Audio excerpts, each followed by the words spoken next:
Hello students, in the previous video we have studied about dielectric and dielectric polarization, and in this video we are going to study about dielectric strength.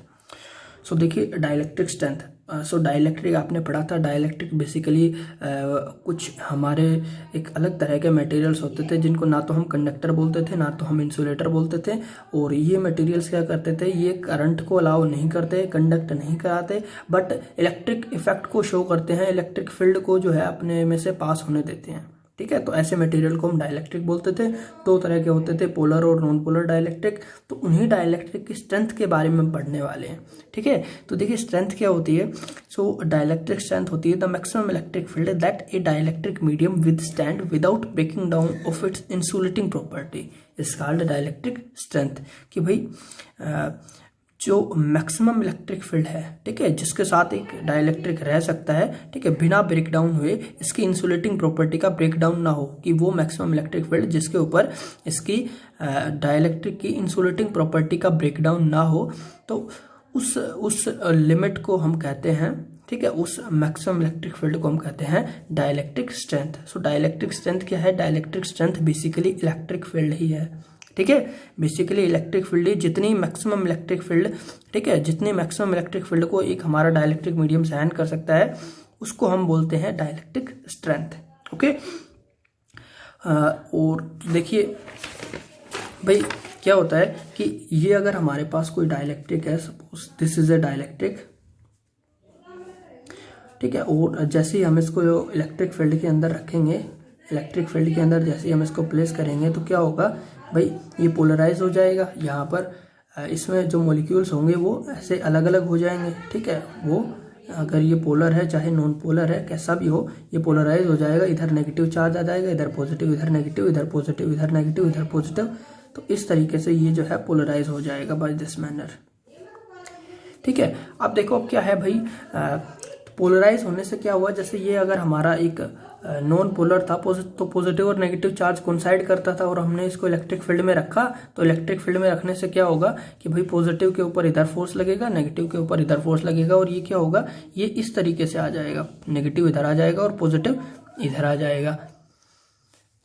ठीक है, फिर अगर भाई क्या करें, अगर हम इन चार्जेस को बढ़ा दें यहाँ पर, ठीक है, ये हमारा एक नॉन पोलर मॉलिक्यूल था, इसको हमने जब इलेक्ट्रिक फील्ड में रखा तो क्या हुआ, ये बेसिकली इसमें पोल्स क्रिएट हो गए, पॉजिटिव नेगेटिव चार्ज जो है इसका सेपरेट हो गया, और ये एक डाइपोल की तरह बिहेव करने लग गया।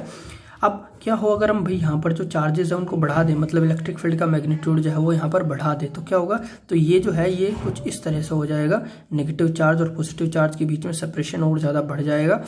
तो जैसे ही हम यहाँ पर भाई इलेक्ट्रिक फील्ड को यहाँ पर हम इंक्रीज कराते रहेंगे, इलेक्ट्रिक फील्ड को हम जितना ज़्यादा इंक्रीज कराएंगे तो क्या होगा, उतना ही ज़्यादा ये जो है यहाँ पर भाई ये जो नेगेटिव है ये पॉजिटिव से दूर जाता जाएगा, और एक लिमिट आएगी जब क्या होगा, जब यहाँ पर ब्रेक डाउन हो जाएगा, कि नेगेटिव जो है, नेगेटिव जो चार्ज है वो यहाँ से अलग हो जाएगा। ठीक है, नेगेटिव चार्ज यहाँ से अलग हो जाएगा, और बेसिकली एटम्स में से इलेक्ट्रॉन्स बाहर निकल जाएंगे, और हमारा जो पॉजिटिव आयन है, ठीक है, वो इधर मूव करेगा।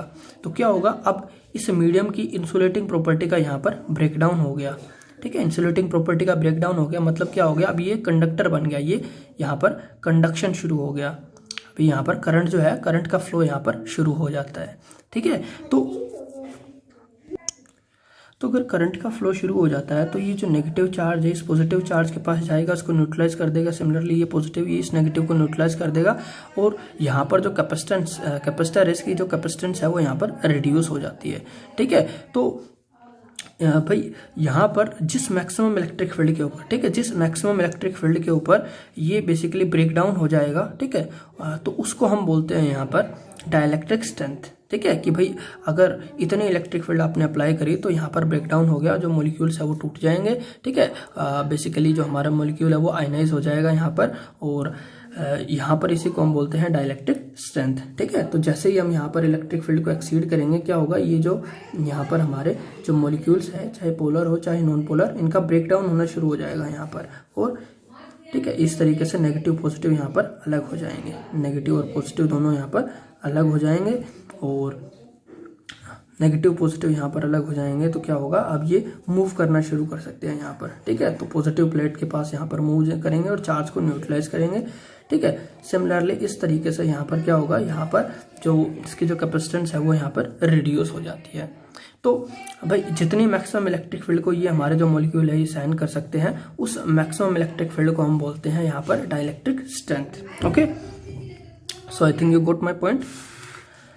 सो the unit of dielectric strength is same as that of electric field. इसकी जो एसआई यूनिट होती है वो सेम होती है क्योंकि इलेक्ट्रिक फील्ड ही है, सो इसकी यूनिट होती है वोल्ट पर मीटर। ओके, इसकी इलेक्ट्रिक फील्ड होती है वोल्ट पर मीटर। अब देखिए कैपेसिटेंस का फॉर्मूला होता है C equals to Q divided by V। ठीक है, तो यहाँ पर हम इसको लिख सकते हैं Q डिवाइडेड बाय V जो होता है वो होता है इलेक्ट्रिक फील्ड इनटू स्पेसिंग। ठीक है, जो यहाँ पर डिस्टेंस है। तो देखिए अगर इस केस में अगर जो हम इलेक्ट्रिक फील्ड है उसको अगर हम बहुत ज़्यादा बढ़ा देते हैं, मतलब इलेक्ट्रिक पोटेंशियल बहुत ज़्यादा बढ़ जाएगा। ठीक है, इलेक्ट्रिक फील्ड भाई इलेक्ट्रिक पोटेंशियल का फील्ड कब बढ़ेगी, जब इलेक्ट्रिक पोटेंशियल बहुत ज़्यादा बढ़ जाएगा। ठीक है, और अगर इलेक्ट्रिक पोटेंशियल यहाँ पर बढ़ जाता है तो जो कैपेसिटेंस है वो बहुत ही रिड्यूस हो जाती है। ठीक है, सो इस केस में क्या होगा, जैसे हम इलेक्ट्रिक फील्ड को एक्सीड करते जाएंगे जो पोटेंशियल है वो बढ़ता जाएगा और कैपेसिटेंस रिड्यूस होती जाएगी, क्योंकि ये जो यहाँ पर ये जो नेगेटिव है ये बेसिकली चार्ज यहाँ से लीक होता रहेगा और इसको न्यूट्रलाइज करता रहेगा, तो कैपेसिटर की जो कैपेसिटेंस है यहाँ पर कम हो जाती है। ठीक है, सो यहाँ पर भाई हमको क्या चाहिए, हमको चाहिए कि हमारा जो कैपेसिटर है उसकी कैपेसिटेंस जो है वो लार्ज इनफ होनी चाहिए। तो इसलिए जो है यहाँ पर जो पोटेंशियल डिफरेंस है या इलेक्ट्रिक फील्ड है इसको हमको थोड़ा सा कम करके रखना है यहाँ पर। ठीक है, ताकि चार्ज लीक ना हो और हमारा जो मीडियम है उसका ब्रेक डाउन ना हो यहाँ पर। The voltage at which insulating property of medium breaks down is called breakdown voltage. अब ब्रेक डाउन वोल्टेज क्या हो जाएगी, जिस वोल्टेज के ऊपर इंसुलेटिंग प्रॉपर्टी का ब्रेक डाउन हो जाएगा, हमारा जो मीडियम है वो बेसिकली कंडक्टर की तरह बिहेव करेगा। ठीक है, वो उसमें से चार्जेस जो है वो फ्लो कर सकेंगे, तो तब हम क्या कहेंगे कि उसको हम कहेंगे ब्रेक डाउन वोल्टेज। जैसे एयर के केस में जो वोल्टेज होती है वो होती है 3 × 10⁸ वोल्ट पर मीटर। ठीक है, तो जब इतनी ज़्यादा वोल्टेज एक्सीड हो जाती है तो जब एयर है वो आयनाइज हो जाती है वहाँ पर। ठीक है, और एयर आयनाइज हो जाएगी तो क्या होगा, जैसे आपने लाइटनिंग का फिनोमेना देखा होगा, तो लाइटनिंग में भी यही होता है, इतना सारा चार्ज यहाँ पर प्रोड्यूस हो जाता है बादलों के अंदर कि भाई यहाँ पर जो वोल्टेज है वो इतनी ज़्यादा एक्सीड हो जाती है कि आसपास की जो एयर है उनको आयनाइज कर देती है। ठीक है, और जिस कारण से यहाँ पर एयर में बेसिकली एयर जो है एक कंडक्टर की तरह बिहेव करने लगती है और इसमें से करंट का फ्लो यहाँ पर होता है जो कि आपको एक लाइटनिंग की तरह दिखाई देता है।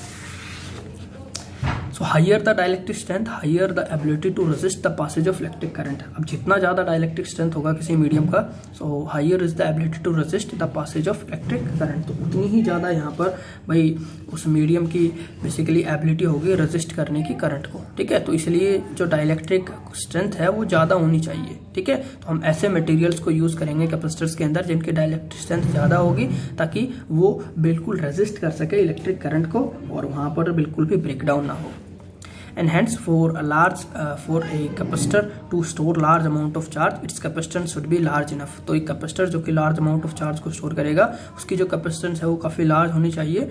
ठीक है, should be large enough so that potential difference and electric field do not exceed the breakdown voltage। तो यहाँ पर potential difference और electric field को यहाँ पर कम रखा जाता है। तो अगर भाई यहाँ पर V कम होगा तो जो C है, ठीक है, for same amount of charge अगर V कम है यहाँ पर तो जो कैपेसिटेंस है वो ज़्यादा होगी यहाँ पर। ठीक है, तो इसलिए पोटेंशियल को यहाँ पर हमेशा कम रखा जाता है और इलेक्ट्रिक फील्ड को भी कम रखा जाता है ताकि कैपेसिटेंस जो है वो लार्ज इनफ रह सके। सो for safety the maximum electric field actually applied is only 10% of dielectric strength of the material। तो यहाँ पर सेफ्टी पर्पस के लिए क्या किया जाता है कि भाई जो मैक्सिमम इलेक्ट्रिक फील्ड है, ठीक है, मैक्सिमम इलेक्ट्रिक फील्ड को हमेशा डाइलेक्ट्रिक जो स्ट्रेंथ है, ठीक है, उसकी 10% रखा जाता है। मतलब जैसे एयर है, एयर की डाइलेक्ट्रिक स्ट्रेंथ 3 × 10⁸ है, तो इलेक्ट्रिक फील्ड को इसका 10% रखा जाएगा। ठीक है, इसका 10% रखा जाएगा यहाँ पर इलेक्ट्रिक फील्ड को हमेशा इसका 10% रखा जाता है और ये सेफ्टी के लिए यहाँ पर किया जाता है। Next is dielectric strength. तो यहाँ पर कुछ मटेरियल्स है जिनकी डाइलेक्ट्रिक स्ट्रेंथ दी हुई है। तो जैसे एयर जो है, एयर की डाइलेक्ट्रिक स्ट्रेंथ है 3 × 10⁶ वोल्ट पर मीटर। मतलब भाई अगर ये 1 मीटर का एरिया है, ठीक है, 1 मीटर का एरिया है, तो 1 मीटर के एरिया में यदि हम जो भाई यहाँ पर जो है इलेक्ट्रिक फील्ड को एक्सीड कर दें, ठीक है, 1 मीटर में हम कितने इलेक्ट्रिक फील्ड को क्रिएट कर दें 10⁻⁴ 3×10⁶ वोल्ट, ठीक है, पर मीटर। तो मतलब 1 मीटर में अगर 3×10⁶ वोल्ट इलेक्ट्रिक फील्ड है, ठीक है, तो यहाँ पर जो EN है वो आयनाइज हो जाएगी। सिमिलरली फॉर पेपर, ठीक है, जैसे ये हमारा पेपर है तो पेपर के केस में ये होती है 16×10⁶ वोल्ट पर मीटर, ठीक है। ग्लास के केस में होती है 14×10⁶ वोल्ट पर मीटर। माइका के केस में होती है 100×10⁶ वोल्ट पर मीटर। और एक कंडक्टर के केस में बेसिकली ये हो जाती है इनफाइनाइट, ठीक है। कंडक्टर के केस में जो डाइलेक्ट्रिक स्ट्रेंथ है वो जाती है infinite. Okay, so that is all about dielectric strength. I think आपका जो टॉपिक है वो क्लियर हुआ होगा। So thank you for watching this video.